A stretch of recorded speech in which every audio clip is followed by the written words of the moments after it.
Hello and welcome guys. तो एक बार फिर से आपका स्वागत है आपके अपने यूट्यूब चैनल पे। ठीक है, तो आज हम डिस्कस करेंगे टॉप के करंट अफेयर। तो फर्स्ट क्वेश्चन ये रहा आपके सामने कि लीजन ऑफ मेरिट अवार्ड से किसे सम्मानित किया गया है। तो प्राइम मिनिस्टर नरेंद्र मोदी को सम्मानित किया है। और ये अवार्ड किसने दिया है? तो डोनाल्ड ट्रंप ने दिया है, जो कि यूएसए के यानी कि यूनाइटेड स्टेट ऑफ अमेरिका के प्रेसिडेंट यानी कि राष्ट्रपति है। 20 जनवरी तक जो है ये अमेरिका के राष्ट्रपति रहेंगे। इसके बाद जो है वो जो बिडेन नए राष्ट्रपति होंगे, यानी 20 तारीख के बाद जो है वो शपथ लेंगे और नए राष्ट्रपति बनेंगे। अब देखते हैं क्या लीजन ऑफ मेरिट अवार्ड।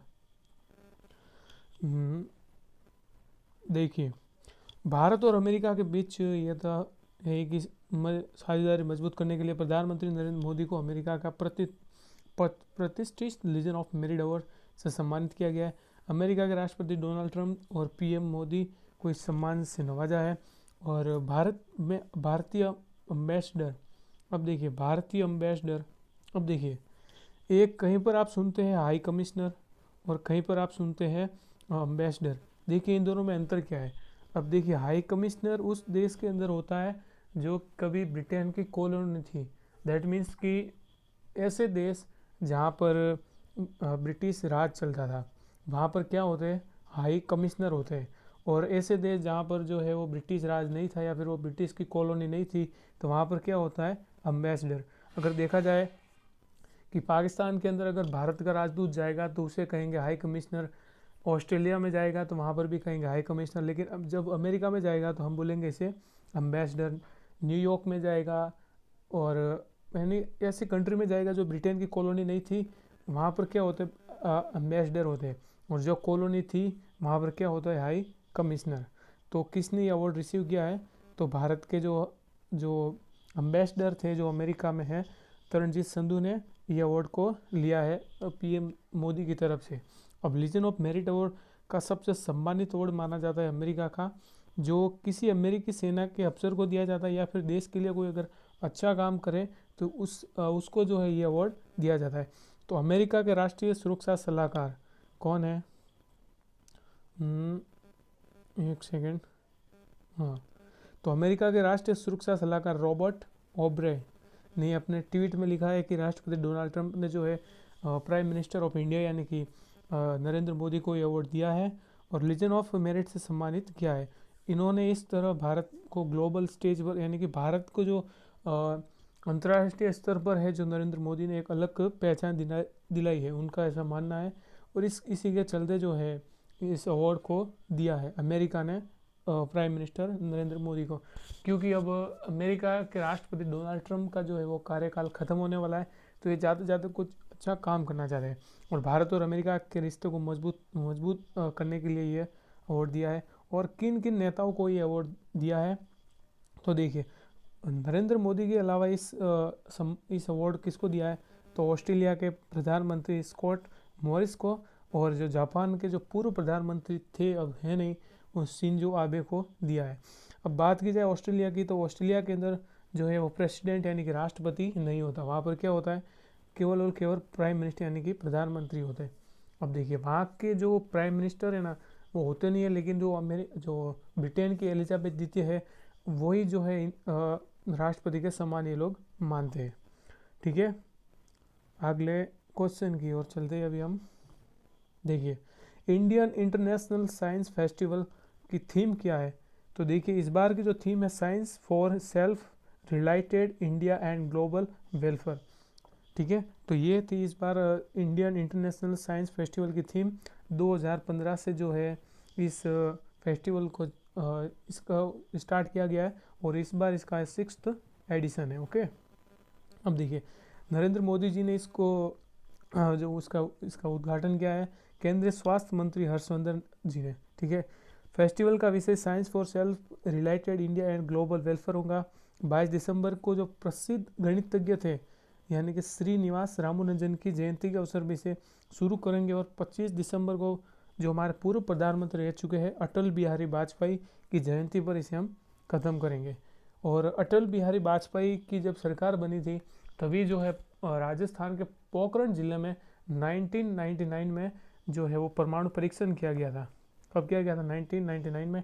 इसके ऊपर एक मूवी भी बनी है परमाणु। ओके, अब देखिए 2015 में शुरू हुआ ये जो वैज्ञानिक है प्रौद्योगिकी प्रोत्साहन देने के लिए ये हर साल किया जाता है ताकि विज्ञान को जो है वो आगे आगे हम ले जा सके। देखते हैं अगला क्वेश्चन। देखिए, Reliance to build a world's largest zoo which state. अब देखिए रिलायंस ने जो है दुनिया का सबसे बड़ा जू यानी कि एक पार्क बना रही है, किस राज्य के अंदर बना रही है? राजस्थान में, गुजरात में, एमपी में या फिर यूपी में? तो ये बना रही है दोस्तों गुजरात के अंदर दुनिया का सबसे बड़ा जू। अगर और देखा जाए गुजरात की तरफ से तो स्टैच्यू ऑफ यूनिटी, ठीक है, स्टैच्यू ऑफ यूनिटी जो कि सबसे ऊंची है विश्व में, वो भी कहाँ बनी है? गुजरात के अंदर बनी है। अगर पूछा जाए स्टैच्यू ऑफ पीस तो वो कहाँ है? तो वो राजस्थान के पाली जिले के अंदर है। अभी जो नरेंद्र मोदी ने इसका उद्घाटन किया था, स्टैच्यू ऑफ पीस। और स्टैच्यू ऑफ यूनिटी गुजरात के अंदर है। अब देखिए, Reliance to build a largest zoo in the world, Gujarat. The zoo will house close to 100 different species of animal, bird and reptile from India and across the world. The project will spread over 280 acres of land. It will be called Green Zoological Research and Rehabilitation Kingdom. अब देखिए, अब ये जो park बन रहा है ना, इसके अंदर 100 से भी ज़्यादा प्रजाति होगी।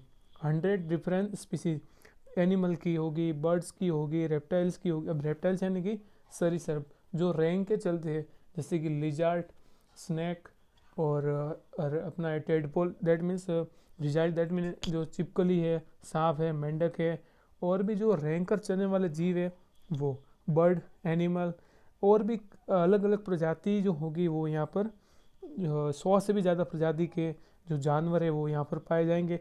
और जो ये प्रोजेक्ट है कितने एकड़ में फैला है? तो 280 एकड़ में फैलाई है। हमारे लिए जाना इतना ज़रूरी नहीं है, लेकिन ये जाना जरूरी है कि इट विल बी कॉल्ड, यानी इसको किस नाम से जाना जाएगा? तो green zoological research and rehabilitation kingdom, ठीक है। अब देखिए ये 2 साल के अंदर बनकर तैयार होगा गुजरात में, गुजरात के जामनगर ज़िले में। अगला, अब और भी फैक्ट जान लेते हैं गुजरात के बारे में। तो world's tallest statue is in Gujarat, statue of unity कहाँ पर स्थित है? तो केवाड़िया के, गुजरात के अंदर जो केवड़िया नामक स्थान है वहाँ पर जो है विश्व की सबसे ऊंची स्टैच्यू स्थित है। अब और फैक्ट देखते हैं गुजरात के बारे में। तो देखिए भारत में कपास का सबसे बड़ा उत्पादक कौन है? गुजरात है। ओके, भारत में नमक कहाँ पे बनता है सबसे ज़्यादा? तो गुजरात है। इसके बाद राजस्थान के अंदर, राजस्थान की सांबर लेक जो है जयपुर में स्थित है, इसी के लिए प्रसिद्ध है। सबसे बड़ा उत्पादक है भारत में मूंगफली कहाँ बनती है सबसे ज़्यादा? तो वो भी है गुजरात के अंदर, खंबात की खाड़ी में।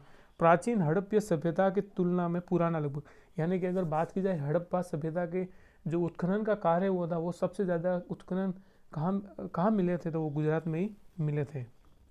अगला, 4th खेलो इंडिया गेम किस राज्य में आयोजित होंगे? तो ये होंगे हरियाणा के अंदर, ठीक है। चौथा खेलो इंडिया जो गेम होगा वो कहाँ होगा? हरियाणा में। फर्स्ट कहाँ हुआ था? तो दिल्ली में। दूसरा हुआ था अपने पुणे में। तीसरा हुआ था अपने उड़ीसा में, और सॉरी आसाम में हुआ था, आसाम के अंदर। और चौथा कहाँ होगा? चौथा होगा अपना हरियाणा में। ओके, और आसाम के अंदर कहाँ हुए थे?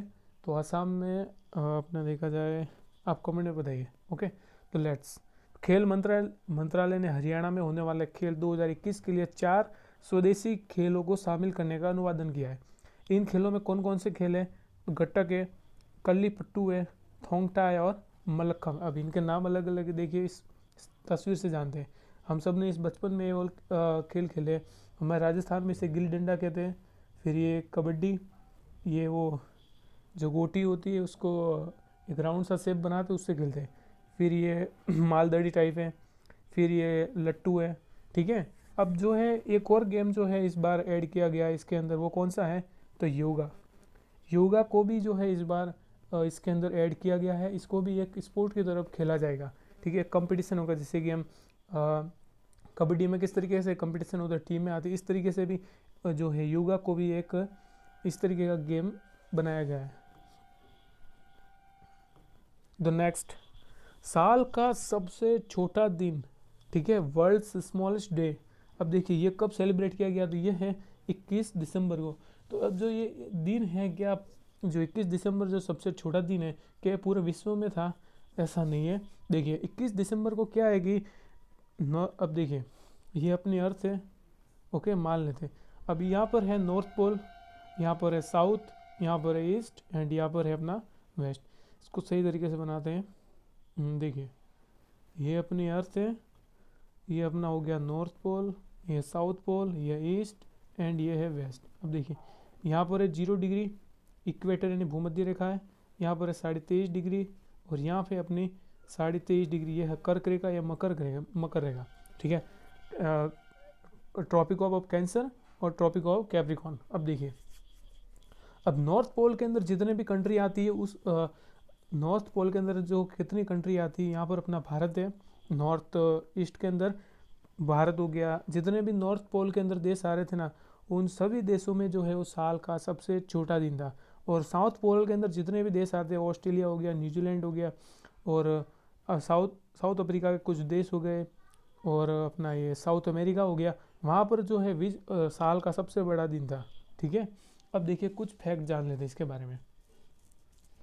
अब देखिए इसे क्या कहते हैं, तो इसे इस दिन को कहते हैं विंटर सोलिसिटर डे। अब देखिए विंटर सोलिसिटर डे के नाम से भी इसे जाना जाता है। अब देखिए और 21 जून को देखा जाए, अगर 21 दिसंबर तो हो गया सबसे छोटा दिन, और 21 जून जिस दिन हम वर्ल्ड इंटरनेशनल योगा दिवस मनाते हैं, तो वो होता है साल का सबसे बड़ा दिन। किस में होता है? तो वो नॉर्थ यानी कि नॉर्थ हेमिस्फीयर है ना, उत्तरी गोलार्ध, वहाँ पर सबसे बड़ा दिन होता है। और साउथ हेमिस्फीयर यानी कि दक्षिणी गोलार्ध में सबसे छोटा दिन। अब 2 दिन ऐसे होते हैं 21 मार्च और 23 सितंबर, जहाँ पर दिन और रात क्या होती है? समान होती है। अब देखिए अगला, अब देखिए ये अपनी अर्थ है, अर्थ पृथ्वी के चारों ओर चक्कर लगाती है और खुद भी जो है अपने अक्ष के ऊपर घूमती रहती है। खुद भी क्या है? अपने अक्ष के ऊपर ये घूमती रहती है, जिसके कारण क्या होता है? दिन बनते और रात बनती है। अब जो पृथ्वी जो है एकदम स्ट्रेट नहीं है, स्ट्रेट यानी कि एकदम सीधी नहीं है, अपने अक्ष पर 23.5 डिग्री ये झुकी हुई है। ठीक है, जिसके कारण दिन बनते हैं, रात बनते हैं। 23 सितंबर, और देखिए यहाँ पर लिखा हुआ नहीं है बट मैं लिख देता हूँ, खुल जा सिम। अब देखिए यहाँ पर 23 सितंबर ये रहा, और यहाँ पर है अपना 21 मार्च। ठीक है, 23 सितंबर और 21 मार्च को जो है दिन और रात क्या होती है? समान होती है। अब देखिए ये रहा विंटर सोलिसिटर डे दिसंबर 21 को। अब ज़रूरी नहीं है कि 21 दिसंबर को भी आए, कभी कभी 22 दिसंबर को भी आ सकता है। विंटर सोलिसिटर डे यानी कि जो है ये अपना सबसे छोटा दिन 21 दिसंबर को। ठीक है, और ये है समर सोलिसिटर डे यानी कि 21 जून। इस दिन को हम क्या मनाते हैं? तो इस दिन जो है हम अपना योगा डे मनाते हैं। ठीक है, अब देखिए ये वाला जो है आप दिख रहा होगा, तो ये है अपना साउथ अमेरिका, इस तरफ है अपना इंडिया, और इसके सामने अगर हम देखें तो जो है वो ऑस्ट्रेलिया, न्यूजीलैंड, ये सब है। तो यहाँ पर क्या होगा? 21 दिसंबर को सबसे बड़ा दिन। अब देखिए ये वाला, अब ये सामने आ गया, तो सामने में क्या होगा? जहाँ पर ये इसका अपोजिट हो गया, यहाँ पर छोटा दिन था तो अब यहाँ पर बड़ा हो जाएगा। अब देखिए यहाँ पर सब समान है, 21 मार्च को और 23 सितंबर को दिन और रात क्या होती है? समान होती है। अब देखिए सबसे बड़ा दिन, सबसे छोटी रात 21 जून और 22 दिसंबर। देखिए 21 दिसंबर को क्या होता है? सबसे बड़ा दिन, और 22 दिसंबर को सबसे छोटी रात, यानी कि सेम है। अब देखिए सोलर सिस्टम को अब समझते हैं। अब देखिए अगर पूछा जाए कि सूर्य है ना, उसके सबसे पास वाला ग्रह कौन सा है, तो वो है मरकरी यानी कि बुध ग्रह। इसके बाद है अपना विनस यानी कि शुक्र, एंड तीसरे नंबर की है अपनी पृथ्वी यानी कि अर्थ। अब देखा जाए इसके बाद आता है अपना मार्स। अब मार्स के बाद 4 तो होते इनर प्लेनेट और 4 होते आउटर प्लेनेट। यूनिवर्स अगर हम अपने सोलर सिस्टम में देखें तो 4 है इनर प्लेनेट और 4 है आउटर प्लेनेट। अब इनर प्लेनेट के अंदर कौन कौन आते हैं? तो जो इनके अंदर है ना, एक बेल्ट है, यहाँ पर एक एस्टेरॉइड बेल्ट है, जिससे ये 4 अलग हो जाते हैं। अब देखा जाए बाहर वाले में कि आउटर जो है वो कौन है, तो देखिए जुपिटर है, सैटर्न है, यूरेनस है और वीनस है।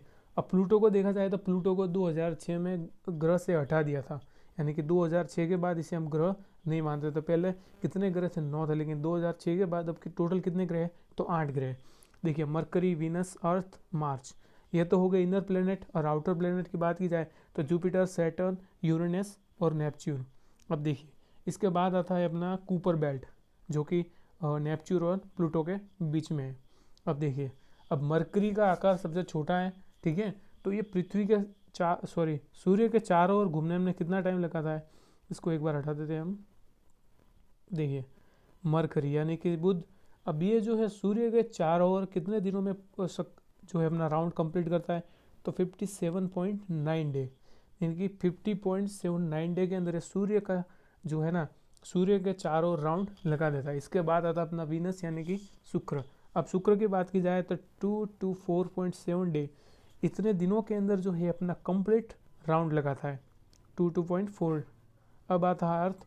अर्थ यानी कि पृथ्वी के तो सभी को पता है कितने, 365 डे के अंदर जो है कम्प्लीटली जो है ये चक्कर यानी कि राउंड कंप्लीट कर देती है सूर्य के चारों ओर। अब देखिए मार्स यानी कि मंगल। अब मंगल की बात की जाए तो ये कितना है, तो ये है 687 इतने दिनों में, यानी कि पृथ्वी का देखा जाए तो पृथ्वी का डबल 687 डे के अंदर जो है सूर्य के चारों ओर अपना राउंड कंप्लीट करती है। इसके बाद आता है अपने ये एस्टेरॉयड बेल्ट। एस्टेरॉयड के बेल्ट के जस्ट वाला ग्रह कौन सा है, तो वो है अपना जुपिटर। अब जुपिटर की बात की जाए तो ये जो है कितने दिनों में अपना राउंड कंप्लीट करता है, तो 778 माई मिस्टेक 11.86 ईयर। जुपिटर जो है 11.86 ईयर, यानी कि 11.86 वर्ष के अंदर जो है जुपिटर जो है जो सूर्य के चारों ओर घूमता है। और जो सोलर सिस्टम का सबसे बड़ा ग्रह माना जाता है जुपिटर, ठीक है। कितने 11.86 ईयर के अंदर ये जो सूर्य का कंप्लीट राउंड लगाता है। और अपनी पृथ्वी 365 और जो मार्स है वो कितने लगाता है, 687 डे के अंदर जो है सूर्य की परिक्रमा कंप्लीट कर लेते हैं। इसके बाद आता है अपना सैटर्न। अब सैटर्न की बात की जाए तो ये तो अलग ही दुनिया में भाई, कितने में ये लगाता है, तो 29.4 ईयर, इतने दिनों के अंदर जो है ये कंप्लीट राउंड लगाता है। अब चलते हैं आगे। अब देखिए यूरेनस की बात की जाए तो यूरेनस तो भाई सबसे अलग है, 51.118 ईयर, यानी कि इतने साल लगाता है जो सूर्य के चारों ओर घूमने में।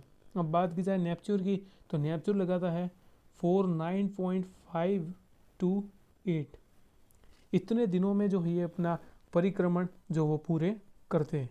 अब बात की जाए कुछ और यहाँ के फैक्ट की, तो देखिए हटा देते हैं, हट जा चल।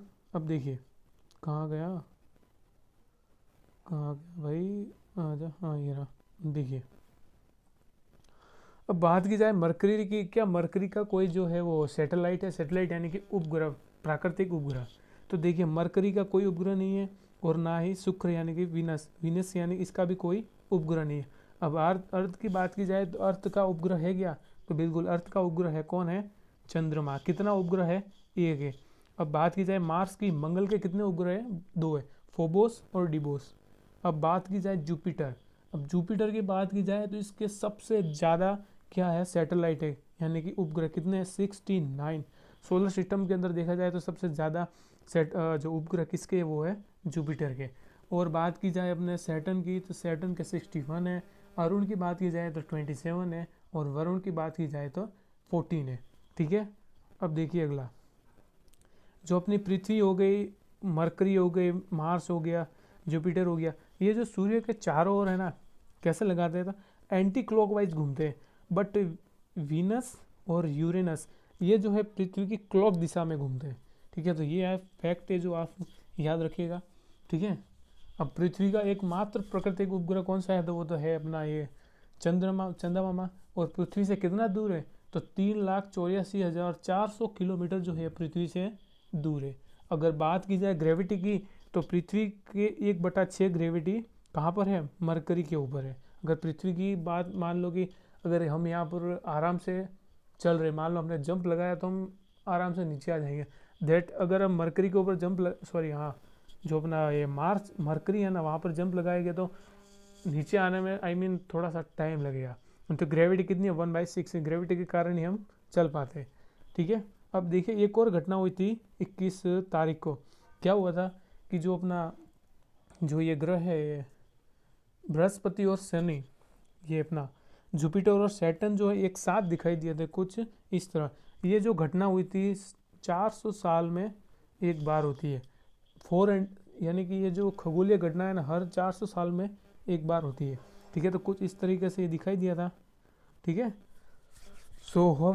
होप करते हैं कि आपको वीडियो पसंद आई होगी कि तो then like the subscribe and इसी तरीके की वीडियो देखने के लिए आप हमारे चैनल को क्या कर सकते हैं, सब्सक्राइब। तो मिलते हैं अगली वीडियो में, तब तक के लिए अपना रखिए ख्याल।